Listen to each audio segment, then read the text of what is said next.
Welcome to my channel and thank you for joining me in this new podcast, The Return of Negative Real Yields in the Euro Area. If you are interested in this topic, I highly recommend Dr. Polleit's Boom and Bust Report, where you will find all the details. Visit www.boombustreport.com for more information. And now let's dive into the return of negative real yields in the Euro area. While negative real yields are no longer an issue for many investors, they are becoming a pressing topic once again, especially for those of us focused on building and preserving savings. The root cause of this issue is inflation. Before we continue discussing future inflation and the emergence of negative real yields, let's first clarify what the term inflation really means. The term inflation is often used loosely, and different people have various interpretations of it.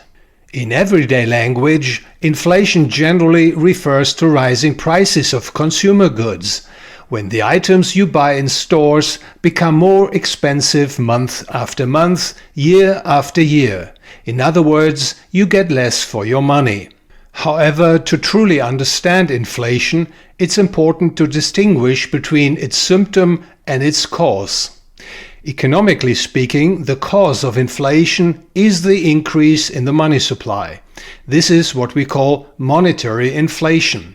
The symptom of this cause is the rise in prices of goods, also known as goods price inflation. To put it simply, goods price inflation is always and everywhere a monetary phenomenon, as American economist Milton Friedman aptly put it. However, if we want to be really precise, we should say that goods price inflation results from an increase in the money supply relative to the demand for money. Inflation is an economic issue, especially for savers and investors, and can be downright destructive. This is true not only when inflation becomes so high that money literally loses its value, but also when inflation is relatively low yet still higher than nominal interest rates. Here's an example. Let's say you earn a 2% return on your bank deposit, but inflation is 3%. In this case, your real interest rate, the inflation-adjusted interest rate, becomes minus 1%. That is 2% nominal interest rate minus 3% inflation. This means that the purchasing power of your bank deposit declines by 1% annually. And don't forget capital gains taxes, which are applied to nominal returns, could further exacerbate your losses. Now you may ask, who is responsible for inflation as a monetary phenomenon? The answer is central banks. They have the monopoly on creating money.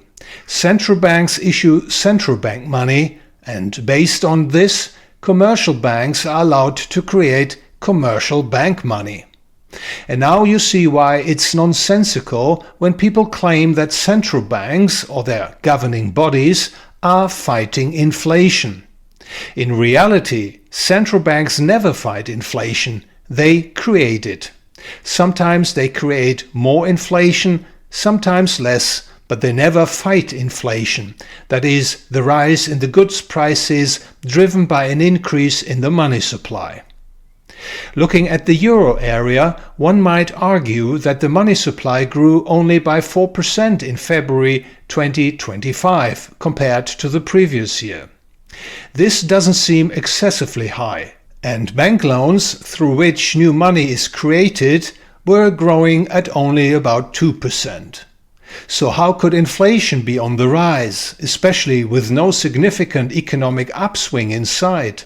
This argument does have some merit. However, looking ahead, there are strong reasons to expect a massive increase in public debt across the euro area countries. The newly issued public debt won't just be used to purchase new military equipment, but also to prop up the increasingly unsustainable welfare state and support failing political structures. To achieve this, euro area states, especially the largest ones, will issue large amounts of new government bonds. These bonds will most likely be purchased by the European Central Bank, ECB. At the same time, the ECB will likely lower interest rates and suppress bond yields to artificially low levels. The newly created money will be spent on social transfers, government contracts, and other political activities. It is well known that politicians tend to spend money on projects with little or no productivity gains. As a result, the increase in the money supply, combined with government spending, will inevitably push up goods prices, causing inflation to rise. Let's put things into perspective with a few numbers. If government deficits in the euro area are around 5% of GDP and the ECB purchases newly issued bonds with newly created money, the money supply could increase by approximately 800 billion euro. This would represent an annual growth rate of the money supply M3 of about 5%. In addition, the money supply would increase as a result of private sector bank borrowing. Altogether, this could push inflation in the euro area to around 4% or more. If the ECB keeps long-term interest rates at around 3%, the real interest rate would drop to -1%, that is 3% nominal interest rate minus 4% inflation. This means that states can reduce their real debt at the expense of creditors, those who hold money, savers and investors. For short-term bonds and bank deposits, which typically offer lower interest rates, the expropriation through negative real interest rates would be even more severe. In summary, this situation amounts to what's known as financial repression. I discussed this in my podcast, episode 342 from March 2025. But you might be thinking, didn't we already experience negative interest rates recently? You are correct. From the end of 2018 to the end of 2020, for example, the nominal yield on the 10-year German government bond was negative. At that time, inflation remained relatively tame until mid-2021, so it wasn't rising inflation that caused the real interest rate to go negative. Rather, it was the falling nominal interest rate. Later, inflation surged, largely due to the ECB's 25% increase in the M3 money stock, and increased inflation drove real interest rates even further into negative territory. Looking ahead, however, the situation will likely be different. Inflation will be the driving force behind negative real interest rates. Here's why. In the current environment, the ECB will find it challenging to push nominal market interest rates back to or below zero. Bond yields worldwide have risen significantly, and euro-denominated bonds need to offer sufficiently attractive interest rates to maintain investor interest. Therefore, the ECB is likely to orchestrate a low but positive capital market interest rate while ensuring higher inflation. This would push nominal interest rates below the rate of inflation, causing real interest rates to become negative, with borrowers benefiting at the expense of savers and bondholders. The financial repression resulting from rising inflation will have far-reaching economic and social consequences. Negative real interest rates will continue to transform euro area economies into more command and control systems, where states dictate production, consumption, and every aspect of economic life. This erodes the remaining freedoms of citizens and entrepreneurs, making the state increasingly omnipotent. The signs of this shift are already visible. Consider, for example, the European Union's blatant move to seize citizens' savings to finance politically desired expenditures.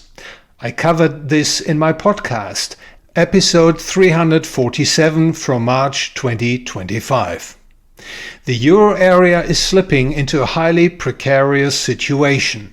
States can no longer fund their hunger for money through regular tax revenues alone. As a result, politicians are relying more on debt financing. Even so, the end of this line is in sight. Private investors buy euro government bonds because they know the ECB will not allow euro area countries to default. The ECB will continue supporting them with newly created euro when needed.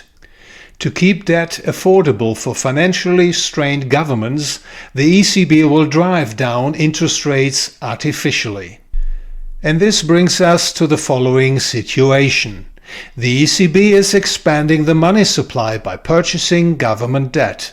That is, it is running the electronic printing press.